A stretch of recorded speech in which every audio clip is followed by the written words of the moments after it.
Con un gran programa por delante. Solo por el invitado venía, por usted, por ver al gran equipo de gente y por ustedes también. Aquí estamos en La Posta, el programa de la Universidad de Buenos Aires del personal no docente, con un gran invitado, el profesor Javier Lindenboim, economista, director del Centro de Estudios sobre Población, Empleo y Desarrollo de la Facultad de Ciencias Económicas de la UBA. Vamos a hablar de empleo, de desempleo también. Hoy un programa bastante basado en la línea de lo que es el empleo, acorde a los tiempos que corren. Muy bien, ya estamos en nuestro living para hablar con el profesor Javier Lindenboim, economista, director del Centro de Estudios sobre Población, Empleo y Desarrollo, el CEPED, de la Facultad de Ciencias Económicas de la UBA. Bienvenido, gracias por venir. Gracias. Doble gracias porque vino solidario, vino también recontra apestado, así que somos dos. Exacto. Si todo el equipo queda apestado, yo le echo la culpa a usted. Sin duda. Soy el extraño. Vamos a hablar de empleo. Decíamos, un programa hoy, el material anterior que tuvimos en el programa, inevitablemente había parte que caía también hacia eje en el empleo. Debe hablar de los tiempos que corren. ¿Cómo está viendo el panorama en estos tiempos? La palabra difícil o complicado creo que no alcanzan para describir mi impresión, aunque debo decir que tampoco compro las visiones extremadamente catastróficas. Y me explico.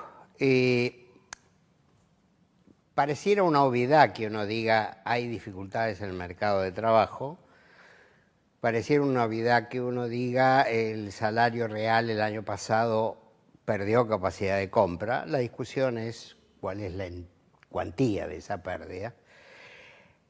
Pero lo que creo yo que sirve es evaluar si esta complicada situación efectivamente es una anomalía después de una pradera que era un vergel y que no tenía ningún inconveniente, o veníamos en un declive del que podíamos ser más o menos conscientes en materia laboral, me estoy refiriendo, y que la situación que hemos atravesado en el año 2016 y que estamos actualmente no han hecho en algunos aspectos más que ponerlo más en evidencia y en algunas cuestiones agravarlo. Esto parece que es lo mismo que decir que estamos mal, pero dicho de esta manera creo que abre una perspectiva algo diferente. Hoy sale en un periódico un artículo en el que trato de expresar esta mirada que no tiene mucho andamiento en la comunidad, ni académica ni menos política. Quiero comentar quiero transmitir un comentario que me hizo una compañera de la Universidad de Mar del Plata. Hace una semana tuvimos una actividad con compañeros de otras universidades y me contaba esto, me decía, ellos el ingreso a la planta de trabajadores lo hacen a través de concursos y en este momento lo que tienen es necesidad en el área de servicios generales, pero no tienen presupuesto, con lo cual hacen concursos para armar una lista de espera, una especie de bolsa de trabajo. Para cargos en servicios generales, que en el mejor de los casos a lo largo del año pueden ingresar 10 personas, se anotaron 2.900 personas en Mar del Plata. La verdad que esto es una foto, no sé cómo es el proceso, no sé si el año pasado se producía la misma situación o no tengo ese dato, pero me impactó, me pareció como muy, muy fuerte ese número. Sin duda, contra una evidencia de esa uno no tiene más que sentirse fuertemente impactado. Lo que pasa es que el rol que a uno le toca en un ámbito académico como el que estamos es de nutrirnos de información que nosotros llamamos fuentes secundarias. No hacemos trabajo de campo. ¿Qué es una fuente secundaria? Una fuente secundaria es, por ejemplo, recurrir a la información censal o a los datos de encuestas realizados por algún organismo. Y a partir de ahí hacer el estudio de ustedes. Y a partir de ahí hacer el estudio. Con lo cual, nosotros tenemos en la actualidad puesta una esperanza en que se reconstruya una fuente para estos temas básicos como es la encuesta permanente de hogares, que sufrió los avatares que sufrió el sistema estadístico en Argentina durante una década. Hablamos del INDEC. Hablamos del INDEC y hablamos de la EPH específicamente, aunque no solo de la EPH. Se sabe que en la segunda mitad del 2015 los datos que se habían levantado de la encuesta de hogares no se procesaron y no se publicaron, y el primer trimestre del 2016 tampoco se hizo la encuesta porque estaban cambiando los equipos, etcétera. Eso empezó a disponerse a partir del segundo trimestre con la demora que corresponde a los procesamientos. Por lo tanto, creo yo que hasta que tengamos por lo menos un año corrido de la nueva serie, podremos empezar a hablar de un mini proceso, el proceso del último año. Lo que perdimos es el instrumental para mirar hacia atrás con coherencia.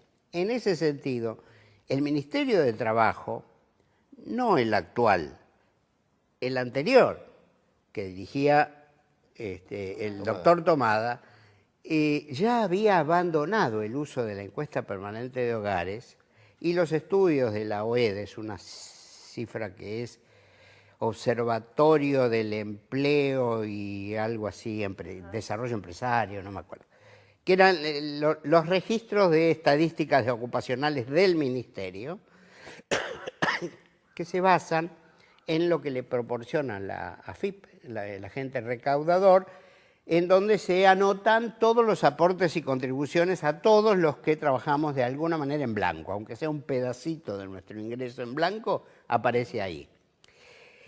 Y con esos datos lo que se ha podido ver, que es lo único que tenemos sistemático y mensualmente disponible, el último dato corresponde a enero, se registra una gran pérdida en la primera mitad del año de puestos de trabajo, lejos de los 200.000 que mucha gente menciona, pero importante, más de 120.000 puestos de trabajo en empleos privados se perdieron en la primera mitad del año. Pero se crearon una cantidad importante que hace que el neto de la pérdida del año de puestos de trabajo asalariados, a nivel del agregado de los asalariados registrados del sector privado, fuera de 25.000. Uno dice 25.000, son 25.000 personas que se quedaron sin laburo. Discúlpeme, profesor, pero ¿son equiparables la creación de fuentes con la pérdida? Quiero decir, por ahí se perdió un trabajo que el tipo ganaba 50 lucas y se crea uno que gana 20. Entonces, ¿cómo es? Justamente la dificultad de esta fuente es que no le da toda la información que le daba la encuesta de hogares como para que yo le pueda responder con alguna solvencia esta pregunta que es clave. Claro. Yo no la tengo esa información, está en los registros del Ministerio, pero el Ministerio procesa la información, pero no le permite a un externo acceder. Me pasó a mí años atrás y ahora lo mismo. Por eso estamos esperando la encuesta de hogares. Ahora, ¿esto quiere decir que es para minimizar el problema? No, de ninguna manera, pero sí para tener en cuenta que así como los datos estos dicen que se perdieron 25.000 puestos de asalariados privados, se ganaron en otros componentes, en asalariados del sector estatal, en asalariados domésticos, en monotributistas, en autónomos, que a lo largo de los últimos 7 años aproximadamente fueron evolucionando de distinto modo. No, presumo que no tenemos tiempo para entrar en detalle. Lo que quiero decir que el mercado de trabajo es el componente asalariado privado, muy importante, es el más voluminoso. De los 12 millones de registros que hay, 6 millones más o menos son del sector asalariado privado. Es el más importante. Y ahí es donde se perdieron 25.000. Pero en los otros se ganaron. Y estos 25.000 es resultado de un doble proceso de fuerte pérdida inicial y de recuperación posterior. Si esto va a continuar o no, yo no tengo la bola de cristal. Pero en estos datos hay uno que me llama poderosamente la atención y me preocupa mucho. En enero habría habido una caída en el empleo estatal de más de 40.000 personas. En enero de este año. Eso quiere decir que no les renovaron los contratos en diciembre. Eso es lo que yo presumo, pero no tengo la información. Claro. En realidad escribí al ministerio pidiéndole si me dan detalle para ver si es del nivel nacional, si es del nivel provincial o es del nivel municipal, porque está todo metido, son 3,5 millones más o menos los involucrados. Nos quedan 3 minutitos y quería hacer un pie también para evaluar, cuando se habla, en la última encuesta del INDEC se habla de menor cantidad de desocupados comparados con su última medición. Y en realidad, si uno se pía y lee la letra chica, como cuando uno lee la letra chica de los concursos a los que adhiere muchas veces, aparece que en realidad es un tanto tramposa, dicho con todo el respeto, porque no se evalúa aquel que por la situación misma deja de buscar trabajo medio por desánimo, vaya uno a saber, por la cantidad de cosas que implican el que uno deje de buscar trabajo. ¿Qué le parece a usted esto? ¿Es correcto lo que estoy diciendo? Sí, es correcto.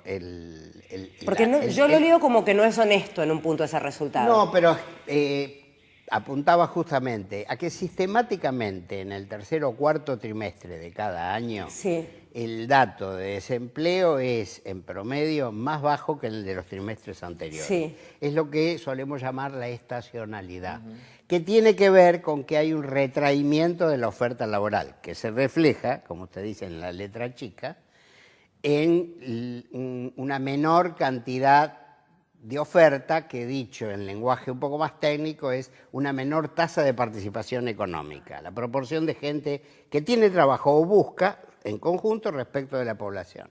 Lo que es más preocupante es que hubo una leve caída en la tasa de empleo, que es solo la proporción de los que tienen ocupación sobre el total.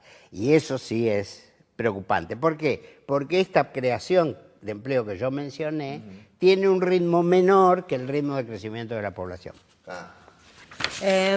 ¿Alguna que me haya quedado, para el último minutito, que nos haya quedado como importante? A ver, pensar de qué manera se puede abordar el análisis que está faltando todavía. Así que, ¿es una cuestión voluntarista del Estado de proveer los índices o es un problema estructural que hasta dentro de 1 o 2 años no se van a recuperar las herramientas para...? A ver, creo que voluntarista en el buen sentido, en el sentido de que tiene que haber una decisión estatal para nutrirse de la información, porque si no, no hay gestión cabal. Ahora, toda la sociedad debiera tomar, creo yo, conciencia de que los problemas de destrucción del aparato estadístico cuando esto ocurre es pernicioso para toda la sociedad. En particular para quienes están a cargo de la gestión, aunque momento, digan lo contrario. Claro, pues si no vienen las propuestas, como escuchamos, de que era estigmatizante calcular la pobreza y no se calculaba la pobreza. Así es fácil resolverlo. Gracias, Javier. Que se mejore. Muchas gracias a ustedes por la invitación y acepto el deseo.